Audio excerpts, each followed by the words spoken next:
नमस्कार। आप सब कैसे हैं? उम्मीद करती हूँ आप सब बहुत अच्छे होंगे और स्वस्थ होंगे और खुश होंगे। चलिए आज मैं आपको अपने घर के बेजुबान सदस्य से मिलाती हूँ जो बहुत ही अच्छे हैं, बहुत ही प्यारे हैं।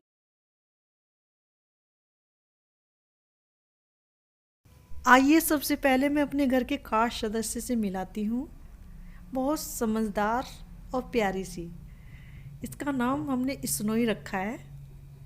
हमारी सास इसे जब ये पैदा ही हुई थी तभी लेकर आ गई थी। हमने इसका पालन पोषण किया और उसकी देख रेख की।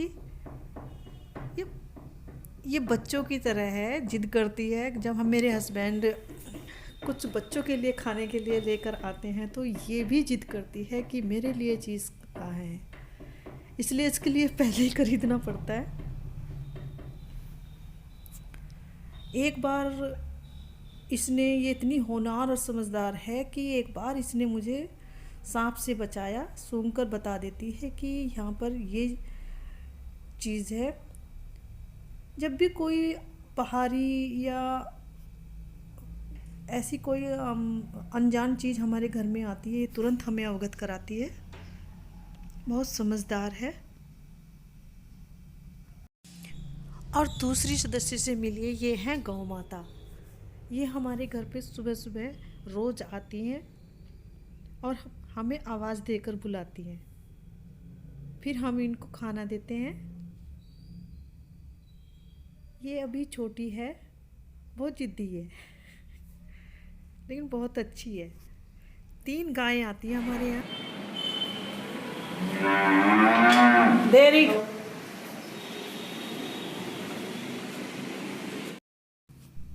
और इनसे मिलिए, ये हैं मेरी गौरी और काली। ये बहुत समझदार है, खासकर गौरी बहुत ही समझदार है। इसको यदि रोटी देनी है तो इसके नाज नखरे हमें उठाने पड़ते हैं। ये यदि दूर खड़ी होगी और इसको रोटी देनी होगी तो पास आना पड़ेगा। बहुत ज़्यादा समझदार है और थोड़ा सा मुँह खोलेगी और अपनी सेवा भी कराएगी।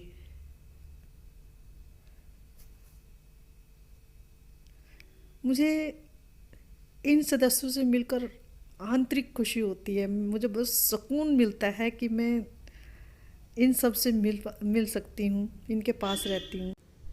ये हमसे सिर्फ प्रेम भाव और सेवा चाहते हैं। कोई इन्हें समझे, इनके अंतर्मन को समझे। आप भी, चाहे वो सड़क पर हो चाहे आपके पालतू हो, बस आप इनकी तरफ ध्यान दीजिए। थोड़ा सा प्रेम चाहिए इनको, इनकी सेवा भाव कर लो, यही बहुत है। ये बहुत अच्छे होते हैं। बस ठीक है, जाओ कल आना आप, है ना? ले तुम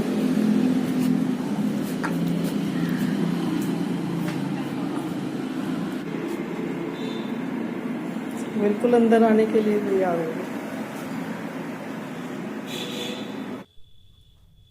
और ये है मंकी।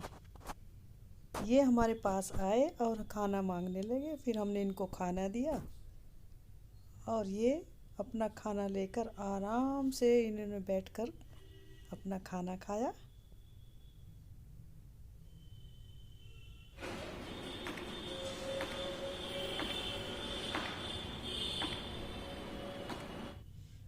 ये अपना खाना खा ही रहे थे कि तभी अचानक ही स्नोई छत पर आई और उसकी नज़र इन पर पड़ी।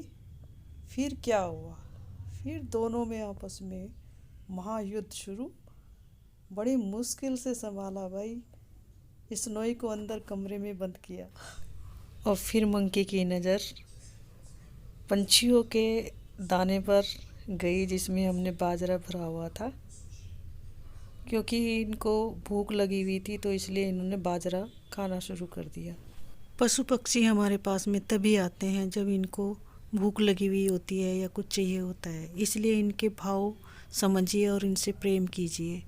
ये अपना खाना लेकर आराम से चले जाते हैं, कोई नुकसान नहीं पहुंचाते। और अब मिलाती हूँ अपने पंछियों से। जो सुबह सुबह आकर मेरे छत पर मुझे जगाते हैं चहचहाट करके। ये हैं मिट्ठू मियाँ जी। ये पहले एक एक आते थे, अब ये एक के साथ 10 आने लगे। धीरे धीरे इनकी संख्या बढ़ती गई। इनको बाजरा बहुत पसंद है। मैं इनके लिए महीने में कम से कम 10 किलो बाजरा आता है हमारा। और ये हैं कौवे। ये भी आकर काँव काँव करके सुबह ही जगा देते हैं।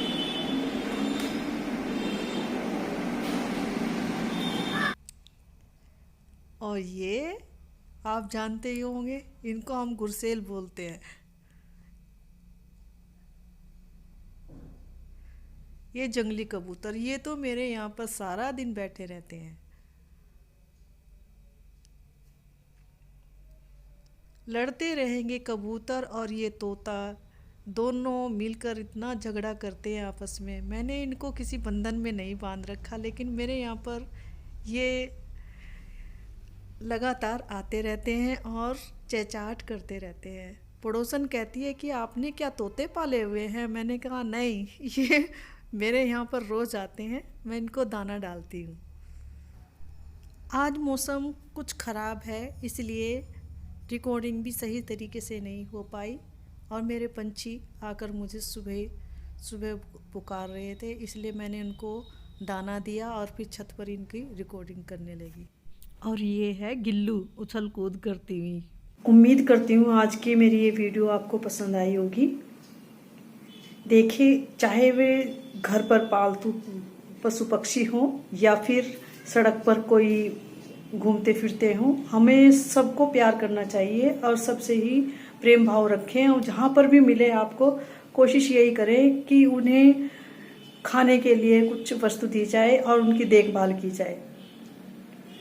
मेरा मानना यह है कि आजकल के दौर में, क्योंकि घर बहुत छोटे छोटे हो गए हैं और महंगाई भी बहुत ज़्यादा हो गई है, चाहे भले ही आप कोई जीव जंतु ना घर में पाले, पशु पक्षी ना पाले जगह के अभाव के कारण, लेकिन जहाँ पर भी हैं उनकी सेवा कीजिए और उन्हें दाना पानी जरूर दीजिए। तो मेरी आज की आपको ये वीडियो कैसी लगी? उम्मीद करती हूँ आपको मेरी ये वीडियो पसंद आई होगी। प्लीज़ शेयर कीजिए, सब्सक्राइब कीजिए, लाइक कीजिए। Thank you.